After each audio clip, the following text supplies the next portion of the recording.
the school started on the 31st of January 1996 on the feast of St. John Bosco. And although it is called Divine Mercy, the patrons of the school is the Holy Family. And we invoke the help of the Holy Family every day in our morning prayers. There are obviously very many Catholic schools in Western Australia, in Perth included. So one must ask a question, what is the need for another one? Those who founded the school wanted a Catholic school where perhaps more emphasis is given to traditional Catholic values, upbringing and practices. And from the very beginning, from day one, we were very faithful to this. Every morning we say our morning prayers on our knees in the chapel in front of the Blessed Sacrament, which is a great privilege. And every Friday we celebrate the Holy Mass. Our children have an opportunity to go to confession every Friday. So there is certain uniqueness about the school, which is only purely by God's grace. We have started in Rivervale, near the city, in 1996, and we operated there for nearly 8 years. And after that we came here to Yinjibab. And when we came to Yinjibab, we started with 35 students, and at present, which is 8 years later, we've got nearly 350 students. Some are Catholic practicing, some are not. Some are non-Catholic, some are Christians, some are even Muslims. But we all one family. And we've been faithful to our prayers and our practices every day since the very beginning. And I very much believe that if we do remain faithful to our prayers and our practices and our religious education, God will continue to bless us, perhaps sometimes with some crosses as well. The school runs from pre-primary up to year 12, which is the compulsory age, and it's always been like that.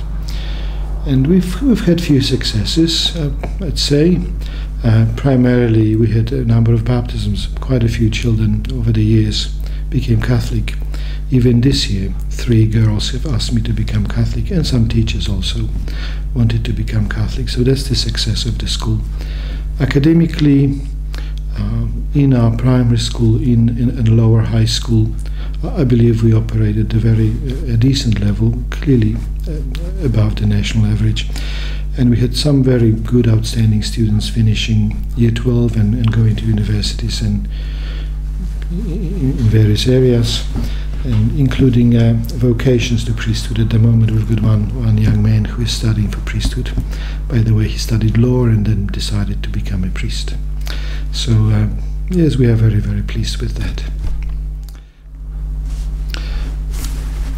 I'd like to take the opportunity to go back a number of years and tell a few stories which are very much related to our school and I believe providential. The first one is quite interesting. Just before we started in 1995, we've organized a number of public meetings, and with some of those public meetings we invited a priest who would celebrate the Holy Mass for us, and after the Holy Mass we would have a meeting to decide how we're going to establish a school and run the school. And this particular priest passed away on the 8th of December in 1995, the Feast of the Immaculate Conception. And he was originally from Malta, and for his funeral his niece from Malta came. And before his burial, apparently, that's according to her witness, he appeared to her a number of times and spoke about the Divine Mercy College, that we were to ask for his prayers and that we were to receive from him his ciborium and other vestments. And she had no idea who we were whatsoever.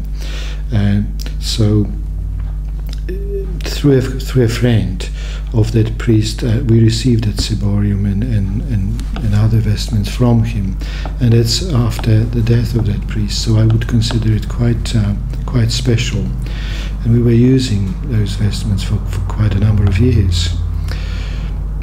Another 2 interesting incidents were when we were to start the school.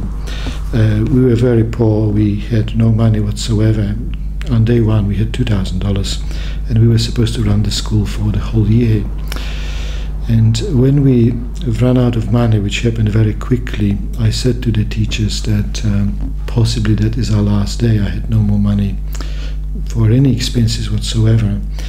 And a few minutes later, the secretary came and gave me an envelope with a check for $15,000 from a family I've never met before. I believe that's very, very unusual. And this actually happened twice throughout the first year. The first check was for $15,000 and the second was for $25,000, and was given to us when we were just about to close the school. Sometime later, 8 years later, it was very difficult for us to continue. The numbers were actually dropping, and we decided to close the school. So we've made the announcement that we would close the school, with the exception of year 11 and 12, because it was too important for them, so we would run it for them at a great loss. And even some of the board members had to mortgage their houses just to keep going. At that time we had two children, one in year 10 I believe, and one younger child, and the children were not non-Catholics, non-Christians, non-baptized, and their father was actually crippled. He was in a wheelchair, and he was very upset that we had to close, and decided to look for a school. And he found a school which is the current school in Yinchibab within the next few days. And as a result of it, we were able to sell the old school, buy the new one, and we still had a surplus of something like $1.5 million. So we would restart again and be able to operate. And as I said earlier, from the small number of 35 students, we grew back to quite a large number. So I consider all these events as a sign from God that His providence was with us, and that it was His will to continue. And I still believe that it is His will to continue for His greater glory and the benefit of the souls of all these students, their parents, or whoever is associated with the school. And maybe it's also an opportunity for me to say thank you to the Franciscan friars and the sisters who've been so faithfully coming to our school from the very beginning up until now, saying masses, hearing confessions, teaching our children. I think it's also a sign of a very great blessing, and many parents and teachers have recognized this in the past. If we can speak about the school success, it primarily has to be at spiritual dimension. I believe that's really the only reason why we came to existence, is to perhaps try to bring some of our children closer to God. And it is manifested from time to time. Even today, after watching a DVD on the life of St. Padre Pio, a year 12 girl came to see me and ask a simple question: how do I become a Catholic?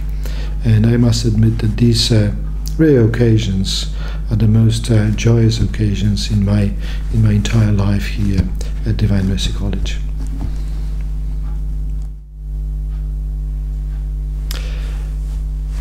From the very beginning, as I mentioned earlier, we were faithful to our prayers. And that priest who passed away on the Feast of the Immaculate Conception in 1995, he said that we have nothing to fear as long as we will remain faithful to our prayer life and teaching our Catholic faith as best we can, which we have done. I must admit that over the years we have been saying the Rosary very regularly each day, and we have been blessed in many ways, even in material ways. The school is now financially very viable.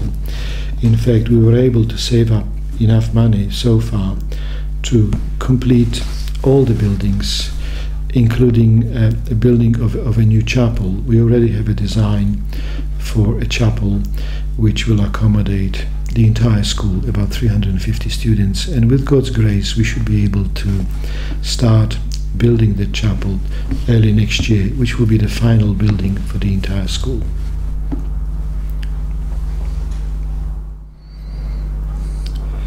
I also would like to add that should some parents choose to send their children here, we will do our very best to look after them, their spiritual, academic and physical needs or social needs, as we have done in the past. We have very experienced staff.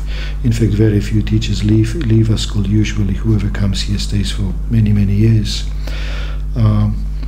And I'd like to assure the parents that we will remain faithful to our Catholic practices and the Catholic doctrine and all the teachings of our Holy Mother Church.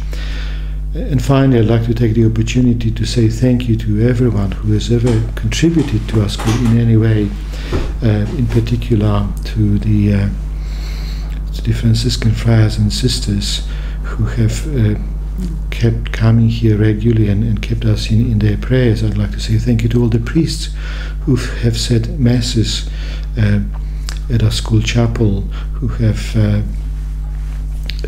heard confessions and administered the sacraments. And also I'd like to say thank you to the local parish priest who allows us to use the parish church every Friday. We are indebted to them, and we entrust ourselves to their prayers.